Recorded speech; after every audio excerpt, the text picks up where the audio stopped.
안녕하세요 학생 여러분, 기본간호학 원 김경순입니다. 지금부터 11주차 영양을 시작하도록 하겠습니다.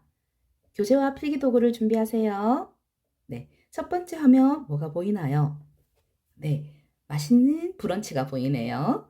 네, 보면 달걀 반숙 후라이, 그리고 베이컨, 오이 피클도 보이고요. 그리고 이거는 치즈 같네요. 네, 빵도 있고 토마토도 있고 아보카도도 있고 네, 샐러드, 네, 양상추가 있네요. 참 맛있어 보이죠? 네, 우리가 식욕이 있다는 것은 살아있다는 증거고요. 식욕이 없으면 영양 상태가 불균형하게 되겠죠? 그래서 이 영양 파트에서는 우리가 정상적이면 특별하게 간호를 해줄 수 없는데 이제 병원에 오시는 대상자분들, 이렇게 식도로 뭔가가 문제가 있어서 구강으로 섭취를 못 하시는 분들은 어떤 이제 기구로 해서 이 음식을 먹게 되는지 그런 부분들을 보게 될 거예요. 네, 그러면 우리 그런 궁금증을 가지고 수업을 시작하겠습니다. 네, 마실 물 준비해 주시고 기지개 쫙 펴주십시오. 준비됐나요? 11주차입니다. 영양 파트고요. 학습 목표 보겠습니다.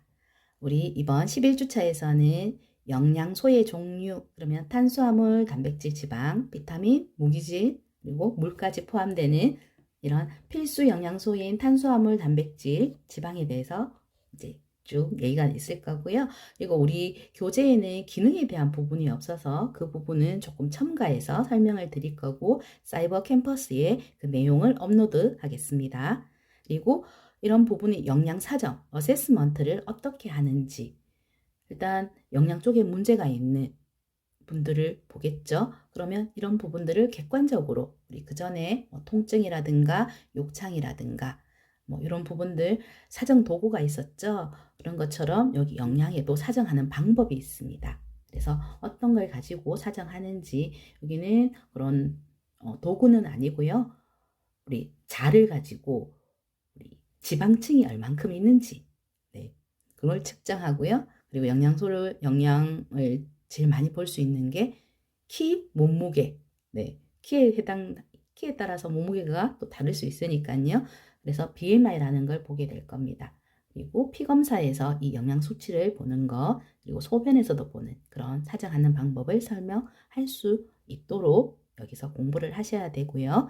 그리고 치료 시기는 우리가 병원에서 많이 보는 거는 당뇨식을 많이 들었을 거예요. 그게 치료식이긴 한데 이 다이어트에는 여러 종류가 있거든요. 그래서 어떤 처방이 나서 어떻게 불려지는지, 그리고 여러 가지들을 같이 공부하면서 여러분도 설명을 할 수 있어야 되고요. 그리고 경장 영양이라고 하는 우리 튜브 피딩, 네, 콧줄이라고 하죠. 네, 쉽게 얘기하면 그런 경장 영양, 그리고 같은 얘기로 비위관 영양이라고 하거든요. 코에서 위에까지 연결되는, 식도에 어떤 문제가 생겼을 때 코를 통해서 위까지 어떤 튜브를 넣어요. 그렇게 해서 영양을 공급하는 거거든요. 그래서 비위관이라고 하고, 거의 얘들은 NG 튜브라고 합니다. 네, 나조 가스트릭 튜브, NG 튜브 본문에서 다시 볼 거예요. 그래서 설명할 수 있어야 되고요. 우리 교재 기본간호학 2에서 215페이지부터 시작합니다. 교재 215페이지 준비하겠습니다. 네, 준비됐나요? 네, 우리 2권의 기본간호학 2 2권의 22 영양입니다. 그래서 학습 목표 주요 용어 중에서는 216페이지 볼게요. 좀 전에 설명드렸던 NG 튜브가 나옵니다. 여기 있죠? NG 튜브. 그래서 코위관 같은 얘기로 비위관이라고 하고요. 나조 가스틱 튜브라고 합니다. 그 종류 중에서 제일 많으시는 게 레빈 튜브라고 해서 L 튜브라고 합니다. 네, 종류 중에 하나고요. 그리고 코장관, 비장관, 나조 엔테렉 튜브라고 해서 NE 튜브라고 하는데요. 위에 있는 NG 튜브랑 뭐가 다를까요? 네, 위에 있는 NG 튜브는 위까지 가는 거고요. 그리고 NE 튜브는 장까지 가는 거예요. 그래서 주로 공장, 제주염 쪽으로 가는 겁니다. 그래서 우리가 스토마, 그러니까 위, 그 다음에 12지장, 그리고 그 밑에 이제 공장 쪽으로 가는, 그래서 앞에 있는 NG 튜브는 위까지 가 있는 거고요. 이 튜브가. 그리고 이 코장관은 장, 그러니까 소장까지 가 있는 걸로 다릅니다. 그러면 길이가 다르겠죠. 어느 게 더 길까요? 네, 맞습니다. 길이는 이 NE 튜브가 길이가 더 길고요. 그리고 더 이 다이메타, 이 굵기도 더 가늘게 되겠습니다. 나중에 뒤쪽에 가셔서 다시 한번 언급해 드릴게요. 그래서 탄수화물, 필수 영양소인 이제 세 가지 탄수화물, 단백질, 지방 중에서 탄수화물입니다. 이 탄수화물은 기본적으로 우리가 초등학교 때부터 쭉 계속 배우고 있죠. 네, 여러분들이 지금 다이어트 많이 하더라고요. 다이어트를 할 때 기억력도 잘 많이 떨어지고 공부가 잘 안 된다는 느낌을 받으신 적이 있을 거예요. 그 부분이 왜 그런지 볼게요. 이 탄수화물은 네, 추가로 이제 준비한 부분인데요. 사이버 캠퍼스에 업로드 해 놓겠습니다. 이 탄수화물은 네, 주요 에너지원이 됩니다. 그래서 1g당 4kcal의 에너지를 내게 되겠습니다. 1g당 4kcal. 그래서 우리가 탄수화물, 네, 밥을 먹어야지 에너지가 생기죠. 그래서 이 탄수화물은 모든 조직, 특히 포도당만 사용하는 뇌 얘기가 나오죠. 그리고 신경 조직에 대사성 연료를 공급합니다. 그래서 뇌는 이 포도당이 있어야 되거든요.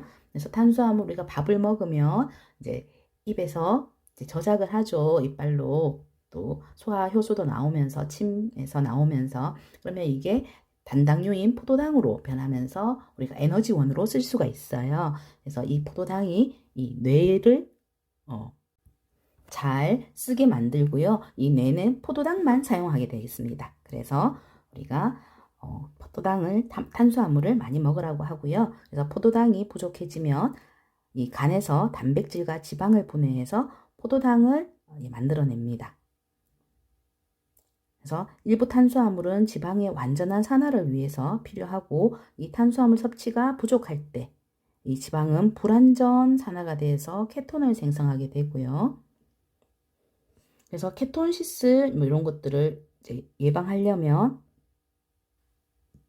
이 탄수화물에는 이 단백질 전략하는 기능이 있어서 이것을 예방할 수 있다는 겁니다. 탄수화물은 또 우리 몸의 신체 구성 성분이 됩니다. 어떤 것들을 하냐 하면 관절, 우리가 이렇게 팔을 굽힐 때 이걸 관절이라고 하죠. 이 관절, 그리고 안구의 윤활액, 피부, 그리고 연골, 뼈, 이런 것들이 이 아미노산과 아미노당으로 합성된 다당류입니다. 그래서 이런 것들을 구성하고요. 그리고 이 탄수화물에 있는 섬유소는 가용성, 그리고 이제 불용해성 섬유소가 있거든요. 가용성 섬유소, 불용해성 섬유소.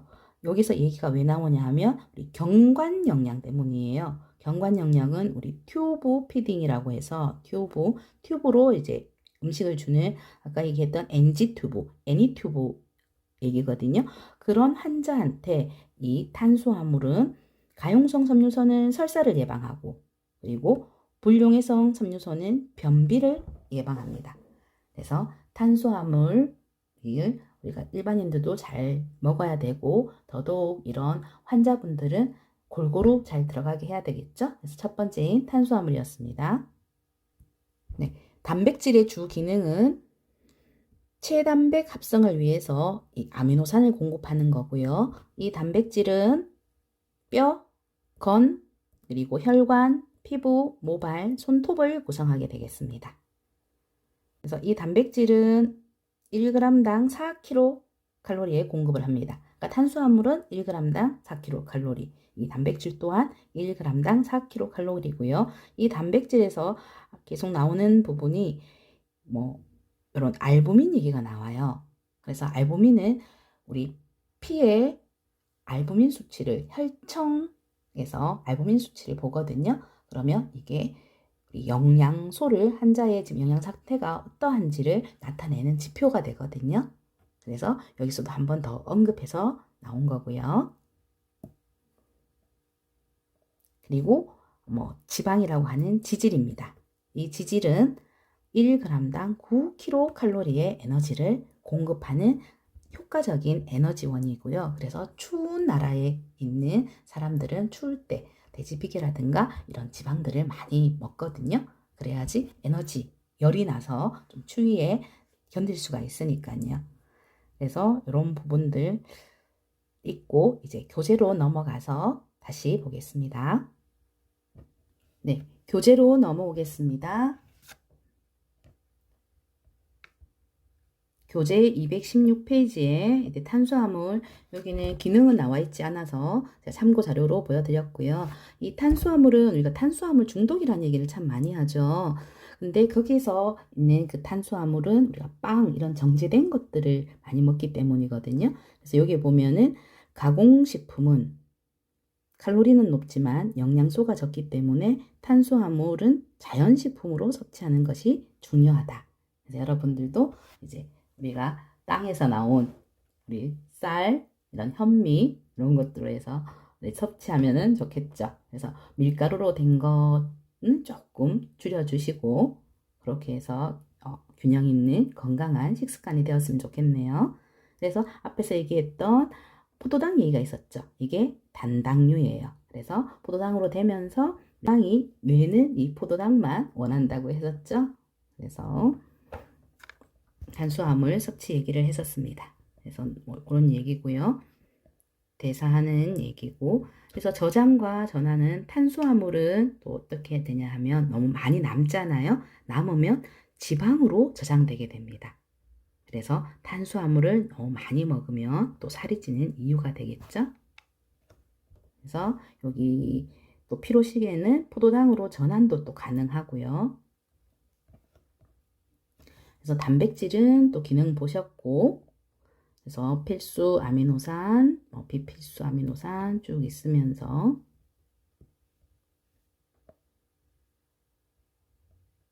네, 지방도 이렇게 기름 이런 것들이 주로 들어가겠죠. 그리고 이렇게 3대 영양소 이외에 또 우리가 무기질 비타민 이런 것도 있어요. 여기 책에는 미량 영양소라고 되어 있네요. 그러면 여기도 추가 자료 보겠습니다. 무기질 부분입니다. 무기질에는 우리가 칼슘, 그러면 기능은 칼슘은 우리 많이 들었죠. 우리 치와 뼈 형성 이런 것들 하는 거고요. 이게 칼슘이 부족하거나 과잉되면 이런 부분들은 또 나중에 다른 이제 더 심도 있는 성인에서 그때 다시 배울 거거든요. 여기는 기능만 살짝 보고 갈게요. 그래서 인 같은 경우에는 또 위에와 같이 뼈와 치아 형성, 네, 그리고 산염기 균형, 이런 에너지 대사 이런 것들이 있고요. 마그네슘, 여기도 뼈와 치아, 근데 중요하겠죠. 그래서 뼈 치아에는 지금 칼슘, 인, 마그네슘이 지금 다 있어야 되고요. 또 넘어가면 이 나트륨, 네, 그래서 체, 균형, 산염기 이런 부분들, 그리고 칼륨도 산염기 부분 체균형이고 이 염소는 삼투압 조절, 그리고 철분 나올 거예요. 그러면 철분은 우리 적혈구 안에 있는 혈색소 이런 데서 산소 운반을 하는데 거기에 있는 우리가 빈혈 하면 철분, 결핍성, 빈혈 이런 얘기를 많이 하거든요. 그래서 주로 이 철분 얘기가 여기 나옵니다. 혈색소. 요오드도 있고요. 그리고 아연, 그리고 아스코르브산이라고 하는 이제 비타민 C. 그래서 요오드는 갑상선 호르몬과 관계되어 있고요. 기능이 아연은 이제 결합 조직인 이런 통합, 면역 기능 그런 것들이 연결되어 있고 비타민 C는 교원진, 콜라겐, 철흡수 강화 이런 것들이 있습니다. 그래서 비타민, 무기질 이 부분을 보았습니다. 그리고 영양 상태에 대한 신체적 징후가 우리가 알아야 되는데요. 제가 어저께 학생이랑 잠깐 쉬는 시간에 얘기하다 보니까 팔에 멍이 엄청 들었더라고요. 그래서 팔에 멍이 왜 들었을까? 되게 고민이 되더라고요. 그래서 학생은 특별하게 자주 이렇게 멍이 잘 든다고 하더라고요. 언제부터 그랬냐고 했더니 한 3년 넘었다고 하더라고요. 근데 여러 가지가 생각이 돼서 이런 부분은 또 영양 부분에 있어서도 이 부분이 멍이 잘 드는 부분들이 있거든요. 그리고 또 우리가 혈액 부분에 있어서도 혈소판이라든가 이런 문제들 또 있을 수 있어서 일단은 병원 갈 수 있으면 한번 가서 피 검사를 하라고 얘기를 했었거든요. 영양 파트랑은 어떻게 연결되는지 보겠습니다. 그래서 영양 상태에 대해서 우리가 신체적 징후를 보는 거는 일단 정상적인 거는 그냥 보시면 되고요.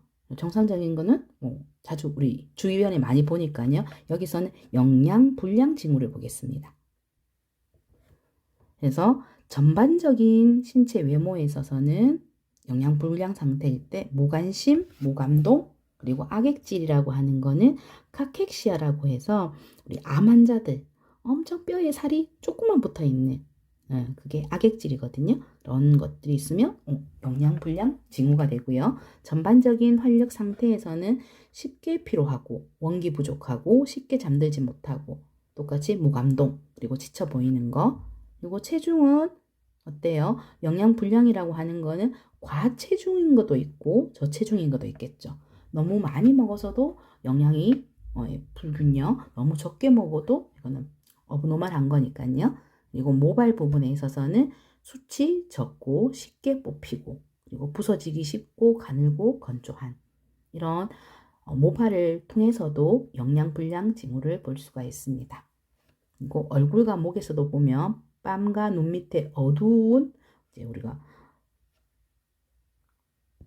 다크서클이라고 얘기를 하는 부분이 있죠. 그래서 이렇게 뺨, 눈 밑에 어두운 피부 그리고 비늘 같은 피부 그래서 막 하얀 게 막 일어나거든요. 인설처럼 그리고 얼굴 부종, 창백한 피부색 그리고 눈은 결막이 창백하거나 붉게 됨 결막은 우리 눈 이렇게 아래쪽으로 이렇게 당겨 봤을 때 안에 조금 붉은 빛이 나야 되거든요. 근데 그 부분이 창백하거나 이제 아예 좀 붉게 되거나 그리고 건조, 감염 증상, 눈썹 끝이 붉고 갈라진다든가 각막 연화증, 각막 건조증, 결막 건조증 그리고 입술은 건조하고 각질이 있고 붓고 붉고 입 가장자리에 구순염이라든가 구내염이 있는 구강에서는 부어오르고 선몽색 구강정막, 구강병소, 혀는 진홍색 그리고 살갗이 벗겨진 자홍색, 설염, 비대한 돌기, 위축한 돌기, 치아에서도 충치나 이런 것들이 있으면 영양 불량 징후가 되고요. 네. 잇몸에 있어서도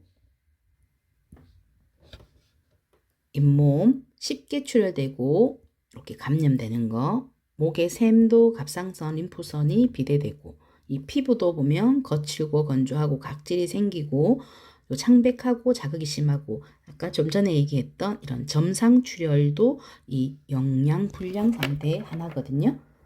그리고 피부 변색도 있고 손발톱도 이런 것들 환자분들한테 좀 많이 보거든요. 그래서 부서지기 쉽고 손발톱 면이 고르지 않고 스푼 모양으로 움푹 들어가 있고 그리고 골격도 휘었다는 거예요. 안짱다리 그리고 흉부기형 돌출된 어깨 자세 불량하고 근육도 축 늘어지고 다리 발도 부종합통 쑤시는 거 복부도 팽창돼 있고 신경전도 정신상태도 집중력 저하되다든가 이런 부분들 심혈관도 분당 100 이상의 빈맥이라든가 심장 비대 이런 것들이 있고 위장관에서도 식욕부신 소화불량, 변비, 설사, 간, 비장의 비대 이런 것들이 일단 신체 부위에서 영양불량의 징후로 보입니다. 네, 교재에서 221페이지로 가겠습니다. 네, 쭉 넘어가서 221페이지. 좀 전에 봤던 게 영양 불균형이었을 때 어떤 그런 신체적으로 나타나는 부분들이었죠. 그래서 머리카락 끝부터 해서 손발톱부터 여러 가지 다 봤었고요. 그러면 우리가 병원에서 이런 환자들한테 어떻게 사정을 할지, 그게 제일 큰 게 우리가 BMI를 본다고 했죠. 그러면 BMI가 어떤 건지 보겠습니다. 그래서 체중과 체질량 기준에서 체질량 지수라는 게 있습니다. 이게 BMI예요. 바디 매스 인덱스라고 하고요.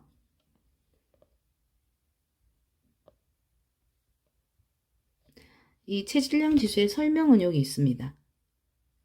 건강 체중의 지표로 간주한다는 거. 그리고 계산하는 방법은 이렇게 됩니다. 체중 나누기 신장 제곱이거든요. 여기는 지금 예시로 72kg가 나왔어요. 72kg인데 키가 170cm예요. 그러면 미터로 고치는 거예요. 그러면 1.7m가 되겠죠. 170cm면. 그래서 1.7 곱하기 1.7 이렇게 나온 값을 72에서 나눠버리면 24.9가 나옵니다. 그러면 여러분들 몸무게도 키랑 몸무게 해서 한번 계산해 보세요. 그러면 이 결과치를 해석할 수가 있어야 되겠죠. 그래서 해석을 하게 되면 여기 나옵니다. 저체중 그리고 가체중. 좀 전에 얘기했던 게 24.9였죠. 어디에 해당되나요? 네, 여기 해당됩니다. 그러면 이 사람은 과체중, 오버웨이트가 되는 거고요. 여러분들이 계산했을 때 만약 21이 나왔다 하면 정상 체중이 되겠고 18.5보다 미만이면 저체중이 되겠습니다. 그래서 본인이 어디에 속하는지 한번 계산해 보시고, 이런 것들은 BMI는 우리가 많이 나오거든요. 네. 그리고 우리가 입원 환자 할 때 처음에 환자가 왔을 때 간호사를 왔을 때 한의를 주면서 한의 갈아입고 간호사실에 와서 키 몸무게를 쟀었죠. 그래서 계측할 때 BMI가 동시에 나오는 게 있다고 했습니다. 그래서 거기 나오는 게 키 몸무게만 있으면 이걸 계산할 수 있으니까 그 입력치를 컴퓨터에 넣어서 그렇게 나오도록 하는 겁니다. 그리고 그런 게 없을 때는 직접 이렇게 손으로 계산하면 되겠죠. BMI는 그러면 여러분들 이제 꼭 기억하시고, 이제 이 영향을 미치는 요인, 이런 영향을 미치는 요인, 이런 것들이 중요하죠. 그래서 어떤 게 영향을 미치는지 보겠습니다.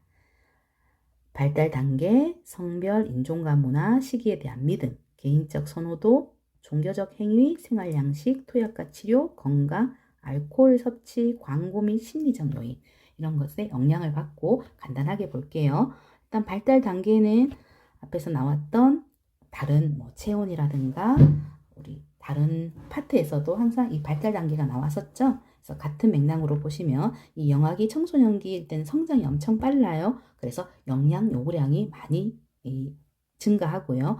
노인들은 거기에 비해서는 이런 관상동맥 질환이라든가 골다공증, 고혈압 이런 위험성이 증가함으로써 이런 칼로리 요구량은 감소하고 이런 식이 변화도 뭘 먹어도 맛있지가 않는 그런 거죠. 그래서 영양에 있어서는 발달 단계, 그리고 성별은 남녀가 있는데 남자는 우리 아까 탄수화물, 단백질, 지방 하면서 이 단백질이 주로 되어 있는 게 우리 몸에 있는 세포 그리고 그 기관이 있거든요. 만약에 예를 들면 이런 심장 그리고 위 이런 것들이 다 지금 거의 단백질로 이루어져 있어요. 우리 몸이. 그래서 제일 그런 게 머리카락도 단백질이잖아요. 그래서 머리카락 태우면 냄새가 좀 나죠. 고기 굽는 냄새 같은 그런 것들이 단백질이에요.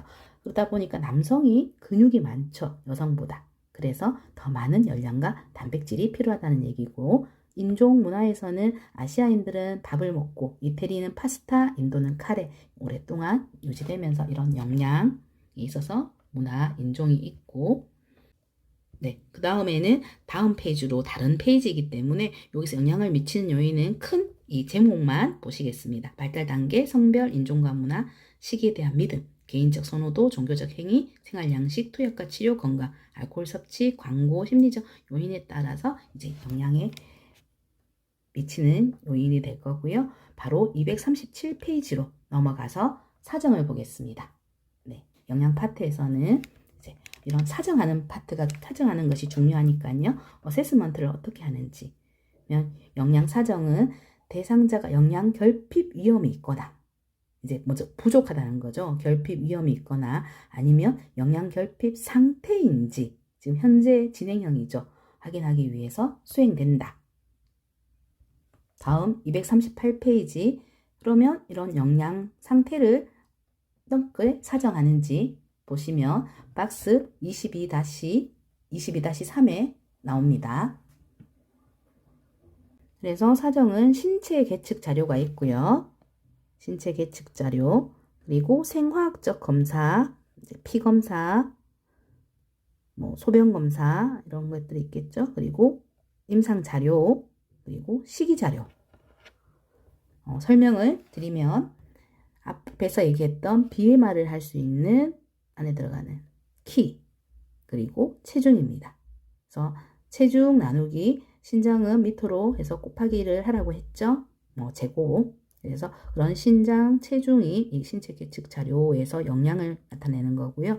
그리고 이렇게 BMI를 하면 이상 체온이 나오겠죠. 저체중이든 과체중이든 그런 부분들을 보고 그리고 평상시에 체중을 물어보는 거예요.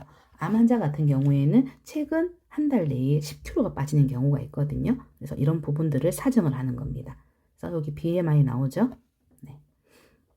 그리고 생화학 검사에는 헤모글로빈이 우리가 피의 적혈구 안에 있는 헤모글로빈은 산소 그리고 영양소를 지금 머리 끝에서 뇌에서 그리고 발끝까지 가게 하죠. 그래서 이런 헤모글로빈의 이 영양 사정에 있어서는 중요한 자료가 되겠습니다. 그리고 알부민, 우리 단백질, 혈청 단백질인 알부민, 그리고 총림프구 수. 이 본문에서 다시 설명드릴게요. 이렇게 세 가지. 그리고 임상 자료는 아까 정상, 비정상이면서 아까 봤던 부분들이 있죠. 그래서 피부, 모발과 손톱, 점막, 활동 수준 이런 것들이 지금 영양 사정에 들어가고 식이 자료로는 24시간 동안 음식 먹은 것을 회상해서 적어보세요 하면 환자분들이 적거든요. 그래서 그런 걸 보고 어떤 문제점이 있는지 확인하는 거고 음식의 빈도 몇 번 먹는지 하루에 한 번 먹는지 아니면 6번, 8번 이렇게 먹는지 보시면 되는 이게 사정 자료고요. 추가 심층으로 이제 체크를 할 때는 여기에 위팔뼈 둘레근 그리고 위팔 중간 둘레가 여기 그림에 나옵니다. 그림에서 다시 설명드릴게요. 그리고 혈청 트랜스페린, 소변 요소 질소, 소변 크레아티닌 배설하는 거, 그리고 머리카락 분석하고 신경계 사정, 선택 음식 빈도 기록, 음식 일지, 식이력까지 추가로 해서 심층적으로 더 사정하는 경우도 있습니다. 심각한 경우에는 이렇게 다 보겠죠? 그러면 좀 전에 얘기했던 신체 계측하는 방법이 여기 나와 있습니다. 그림으로 먼저 볼게요. 242페이지에 보시면 얘가 위팔 세갈래 피부 주름 두께 측정하는 거예요. 여기는 위팔 중간 둘레 측정하는 건데 이 위팔 세갈래 끈은 이 지방층을 여기 있는 지방을 측정하는 거고요. 그래서 영양 상태를 보는 거고 위팔 중간 둘레는 이렇게 피부 그리고 피하 지방 그리고 안에 있는 뼈까지 다 이 둘레를 전체를 다 재는 거거든요. 그래서 전체적인 거를 보는 게 위팔 중간 둘레예요. 거기에 대한 설명이 나와 있습니다. 여기 있죠. 신체 계측. 241페이지 왼쪽입니다. 그래서 피부 주름 두께 측정을 하는데 피부 주름 두께. 네. 그림은 여기입니다. 네. 그래서 지방의 축적 정도를 파악하고요. 주름 두께는 피하 지방 조직까지 포함되고 위팔 세 갈래끈. 그래서 위팔은 여기 상완근이죠. 상완 휴머러스. 네. 위팔 휴머러스. 네. 이 부분에서 세 갈래끈. 여기에 근육이 세 갈래끈. 그래서 피부 주름기를 잡아 끌어올려서 휴머러스의 세로축을 따라 위팔 호면의 피부를 집어 올리는 그림이었어요. 그래서 피부 주름을 집어 올리고 그리고 손가락으로부터 1cm 아래에 캘리퍼 자를 대어서 지금 잰 거예요. 여기는 1cm 아래에 자를 댄 거죠. 1cm 아래에. 그리고 위팔 중간 둘레는 지방, 근육, 골격을 측정하는 방법으로 유팔 중간의 둘레를 센치로 측정합니다. 이렇게 되겠죠. 그래서 여기는 올레크레오논이라는 이 팔꿈치 뒤에 있는 뼈에서 여기 견봉 위에 있는 여기까지를 연결을 해서 그 중간에를 이렇게 재는 거예요. 그래서 사정에서 신체 계측하는 거는 이렇게 두 가지 방법으로 지금 재고 있고요. 그리고 우리 피에서 혈액에서 검사를 하는 방법은 영양 부분에 있어서 혈청 단백질입니다. 그러면 여러분 혈청 아실까요? 혈청? 네. 우리 피를 뽑으면 이게 보라색, 우리 실습할 때 보라색 병 봤었나요? 네. 우리 그 실습실에서 문 열어봤을 때 보라색 병이 있었어요. 거기에 피를 뽑아요. 이게 CBC거든요. CBC 바틀. CBC 바틀에 뽑으면 이렇게 피가 보이겠죠. 그리고 한참 이게 임상병실에 가서 이거를 원심 분리기로 돌려요. 기계가. 그러면 안에 밑에 가라앉는 게 있고 위에 뜨는 게 있을 거예요. 여기는 빨간색 부분, 여기는 노란색 부분이 뜨거든요. 그러면 여기는 혈구 성분이고 여기는 혈장 성분이에요. 혈장 중에서 우리 섬유소와 피브릴로겐을 빼면은 그것이 혈청입니다. 그래서 여기 있는 부분이 혈청이거든요. 그 혈청 단백질이 신체에 저장된 내장 단백질의 추정치를 알려준다. 그래서 우리 여기에 있는 것을 검사를 했을 때 수치가 나오겠죠. 그러면 그 수치가 내장 단백질의 추정치를 알려주고요. 그러면 우리 기관에서 단백질 얼마큼 있는지 알겠죠. 그 단백질이 있다는 거는 영양 상태가 괜찮다는 거거든요. 그리고 헤모글로빈 수치 감소. 헤모글로빈이 떨어지면 빈혈이죠. 근데 그 빈혈 중에서도 헤모글로빈 이철 결핍성 빈혈이 많아서 이렇게 의심할 수 있고요. 그리고 이 알부민이 앞에서 여기 단백질, 내장 단백질의 추정치를 알 수 있다는 이 혈청 단백질이에요. 단백질 안에 있는 이 알부민입니다. 그래서 혈청 단백질의 50% 이상을 차지하는 게 이 알부민입니다. 그래서 이 알부민은 양이 많고 빨리 파괴되기 때문에 반감기라는 게 이게 없어지는 거거든요. 그게 18일에서 20일, 좀 길어요. 그렇기 때문에 알부민 농도는 서서히 변화를 해서 알부민 수치가 떨어져 있다는 거는 이제 엄청 심각한 영양 결핍 상태인 거죠. 그래서 장기간의 단백질 결핍을 나타내는 유용한 지표가 이 알부민 혈청 단백질이고요. 알부민. 그리고 또 같은 혈청에 있는 것 중에서 이 트랜스페린이라는 게 있어요. 이 트랜스페린은 알부민보다는 짧아요. 반감기가 없어지는 게 8, 9일이기 때문에 그래도 이런 단백질 결핍을 볼 수 있는 이게 확 떨어져서 정말 나빠져서 오래 걸리기 때문에 알부민은 나중에 알 수 있다 했지만 이 트랜스페린은 지금 현재 영양 상태를 조금 더 빨리 알 수 있습니다. 트랜스페린. 그리고 또 있어요. 전 알부민. 이거는 더 짧아요. 반감기가 가장 짧아서 바로 볼 수가 있어요. 그래서 쓰러져서 어지러워서 갔어요. 그러면 영양 결핍이라고 이렇게 병원 드라마에서 나온 게 있었을 거예요. 그래서 보통 전 알부민 아니면 트랜스페린 이런 것들이 바로 볼 수 있는 거여 갖고 이제 바로 영양 결핍 상태 잘 못 먹고 다이어트를 너무 많이 했을 때 이렇게 쓰러져서 가면 이런 수치들이 바로 보고 알 수 있습니다. 그리고 이제 소변 검사예요. 요 검사.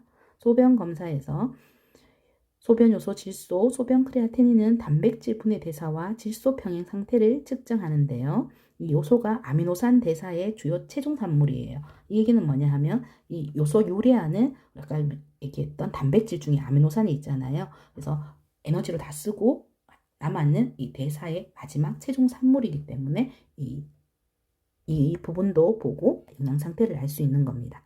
그래서 혈액과 소변 내 요소 농도는 식이 단백질의 섭취, 분해, 간의 요소 생성률, 콩팥의 요소 제거율 이런 걸 다 반영을 하고요. 그래서 질소 평형 상태는 이렇게 양성 질소 평형, 음성 질소 평형 질소 이렇게 얘기를 하는데 그냥 간단해요. 질소 섭취가 배설보다 많을 때 양성, 그리고 배설이 섭취보다 많을 때, 이 배설이 뒤에 게 더 많다는 거잖아요. 네. 그래서 이 배설이 많을 때는 음성 질소 평형이라고 합니다. 그래서 이 소변의 크레아티닌은 근육의 총량을 반영하게 되겠습니다. 그래서 많으면 배설량도 증가, 결핍이면 배설량은 감소, 그리고 총림프구수라고 앞에서 우리 도표에서 표에서 나왔던 거예요. 이 총림프구수는 단백질 결핍이 일어나면 얘도 감소. 그러니까 증가하면 많으면 증가, 결핍되면 감소, 총림프구수도 결핍이 일어나면 감소, 이렇게 같이 연결이 되는 겁니다. 쭉 보시면, 그래서 여기 이 파트에 243페이지에 지금 표 22-5를 보면 우리 앞에서 얘기했던 이제 영양 불균형 상태는 여러 가지가 있었죠. 그 중에 여기는 조금 정리를 해 놓은 거예요. 쭉 볼게요. 네. 그래서 아까 봤던 거랑 거의 똑같죠. 외모, 활력에 있어서는 무관감, 무관심, 피곤해 보임. 체중, 과체중, 체중 저하. 피부, 건조 벗겨짐 쭉 있고요. 손톱 부서지기 쉽고, 모발은 건조하고, 이렇게. 그리고 눈은 창백, 이런 것들이 있고, 입술, 혀, 잇몸, 근육, 위장관계, 신경계. 이렇게 해서 쭉 보시면 되겠습니다. 책에도 이렇게 저장이 이제 잘 기술이 되어 있습니다. 246페이지로 넘어갈게요. 우리가 시기를 본다고 했죠. 그래서 당뇨 시기, 이제 이런 얘기들이 나와요. 쭉 보시면 246페이지에 특별시기입니다. 그래서 특별시기는 당뇨병과 같은 질병을 치료하고 특정 검사나 수술을 준비하고 체중을 증가 또는 감소시킬 때, 아니면 영양결핍을 회복하고 이런 신체 장기 휴식과 회복을 증진하기 위해서 이런 특별한 시기가 필요합니다. 그러면 이런 특별한 시기는 이제 어떤 종류가 있는지 보겠습니다. 247페이지에 가면은 우리가 일반적으로 먹는 거예요. 일반식. 그래서 어떻게 돼요? RD라고 합니다. 레귤러 다이어트. 그래서 닥터가 처방을 내요. 그래 컴퓨터로 EMR로 닥터가 이제 처방이 낸 게 보이거든요. 그러면 입원하게 되면 RD로 주시오 하면은 일반식이 표준식을 주는구나. 네, 그렇게 보시면 되고, 라이트 다이어트가 있어요. 가벼운 다이어트. 우리가 그러면 우리 저녁은 가볍게 먹지 뭐 이런 얘기를 하잖아요. 가벼운 거. 그러면 여기서 경식은 라이트 다이어트. 그래서 경식이 있고, 그리고 맑은 유동식이라는 게 있어요. 우리 리퀴드 다이어트라고 하거든요. 리퀴드.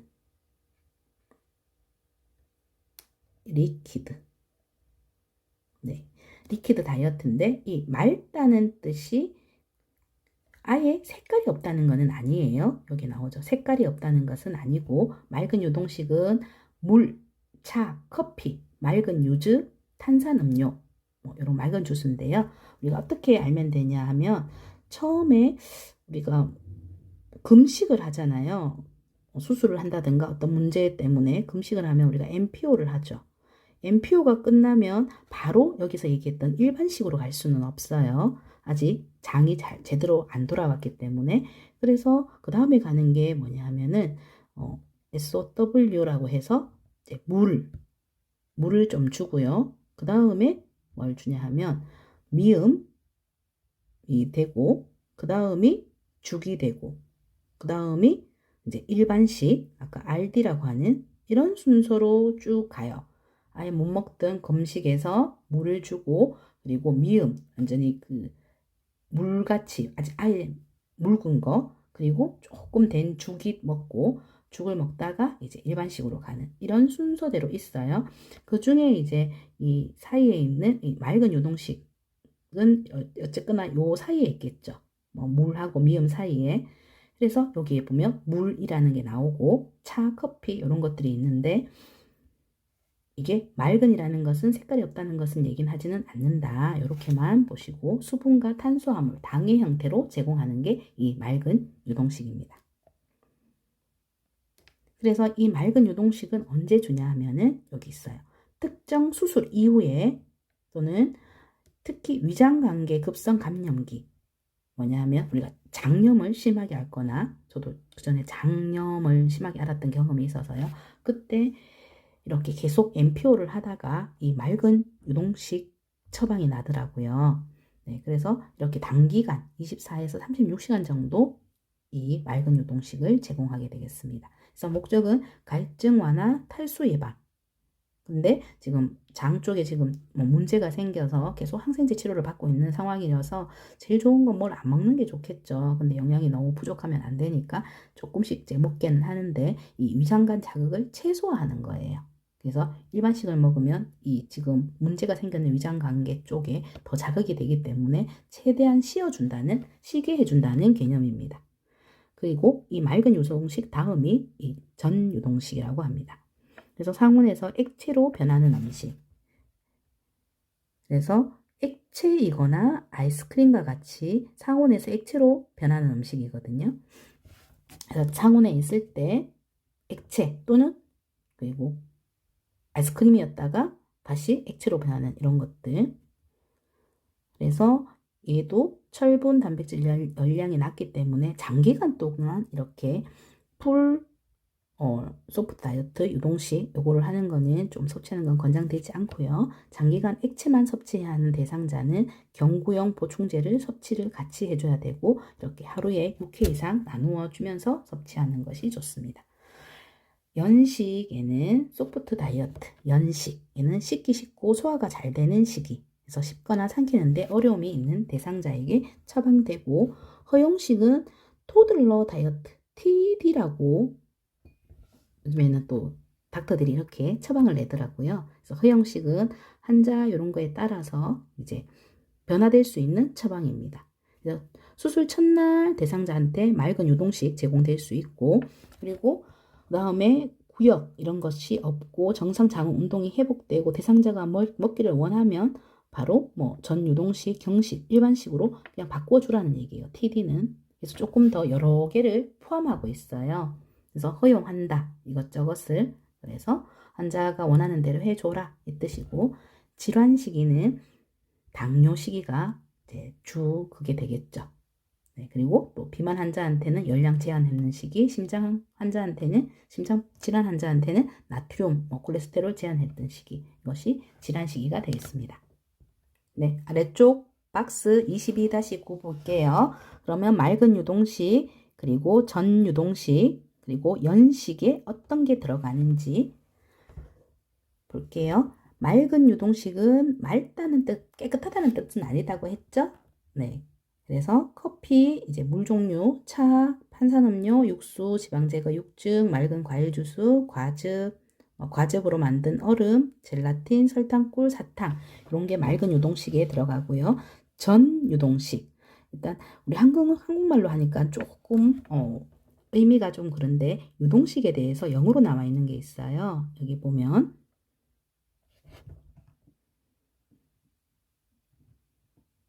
247페이지입니다.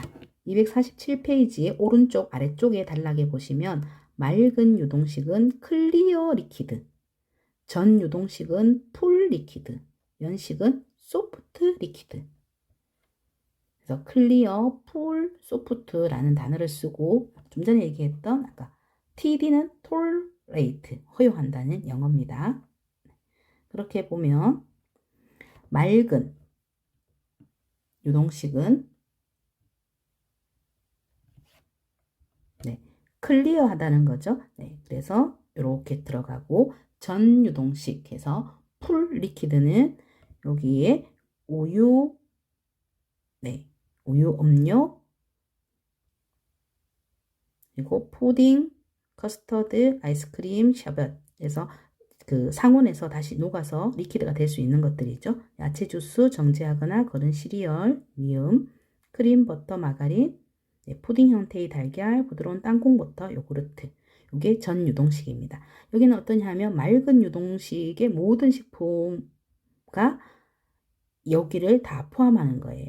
그래서 얘가 지금 여기에다가 포함되는 거예요. 우리 부동으로 얘기를 하면. 그리고 연식은 지금 맑은 유동식과 전 유동식이 또 다 포함되고 아래의 것을 또 포함한다는 얘기입니다. 연식도 보시면 소프트 다이어트, 맑은 유동식, 전 유동식의 모든 식품과 이것을 포함한다. 육류, 다진 고기로 만든 스파게티 소스, 채소류, 과일, 빵, 시리얼, 후식류. 이렇게 해서 이게 식품의 예입니다. 머리가 좀 아프겠지만 이게 닥터들이 이렇게 처방을 내니까 이런 것들을 이제 영어로 약어로 알아야 되는 거고요. 밑으로 내려갈게요. 249페이지. 네, 249페이지에는 이제 삼킴 곤란이라는 게 있어요. 연하곤란, 디스파지아라고 부릅니다. 디스파지아. 삼킴 곤란을 가진 환자는 어때요? 잘 못 삼키는 거죠. 어떤 사람들 고형 음식이나 수분 섭취가 부족하고 약물을 삼킬 수 없거나 아니면 폐로 음식이나 수분이 흡입되어 폐렴이 유발할 수가 있어요. 어떤 사람이냐 하면 노인 뇌졸중 환자, 두 경부의 방사선 요법을 받는 암 환자, 뇌신경 기능 부전 환자, 이런 사람들은 삼키는 기능에 어떤 문제가 생긴 거예요. 이렇게 뇌경색 환자라든가 아니면 교통사고를 당해서 이 뇌 쪽에 어떤 문제가 생겨버리면 삼키는 게 잘 안 되거든요. 그런 사람들 아니면 암 환자 이런 사람들이 지금 삼키 곤란이 있다는 거고, 이런 사람들은 어떤 시기를 해야 되는지가 밑에 나와 있습니다. 그래서 이 미국 식이협회는 이 네 가지로 나누었어요. 삼킴 곤란 시기를 묽은, 그리고 과일즙과 같은, 그리고 꿀 같은, 그리고 숟가락으로 떠야 하는 정도, 이렇게 네 가지로 해서 반고형, 고형 음식은 풀에화된, 다진, 부드러운, 정상, 일반, 이렇게 이런 식으로 해서 이런 삼킴 기능에 문제가 있는 사람들은 이렇게 하고요. 우리가 삼킴 검사라는 걸 임상에서 하거든요. 재활병원에서 주로 하는데, 이렇게 뭐 임파 뇌 질환으로 왔다가도 거의 뭐 한 2달 정도 회복되시는 분들도 있거든요. 그러면 그 기능을 처음에는 이 L튜브, NG튜브라는 걸 콧줄을 끼웠다가 이제 서서히 이제 이를 빼줘야 되잖아요. 기능이 돌아오면. 그래서 이 분들을 삼킴 기능 검사를 할 때 어떠냐 하면 우리 요플레에다가, 그리고 이제 엑스레이를 찍었을 때 나올 수 있는 조영제를 섞어서 넣어요. 그리고 그거를 숟가락으로 떠서 이렇게 삼키게 하거든요. 그게 생각이 나네요. 여기서 보니까 여기 숟가락으로 떠야 하는 정도. 그래서 이런 삼킴 기능에 문제가 있는 사람들은 이렇게 해서 시기를 나누어서 준다는 이제 그 기준이 미국 식이협회에서는 이런 거를 제시해 놓고 있습니다. 네, 이렇게 1차 시에는 여기까지 하고요. 2차 시에서 식욕 촉진하는 부분 하도록 하겠습니다.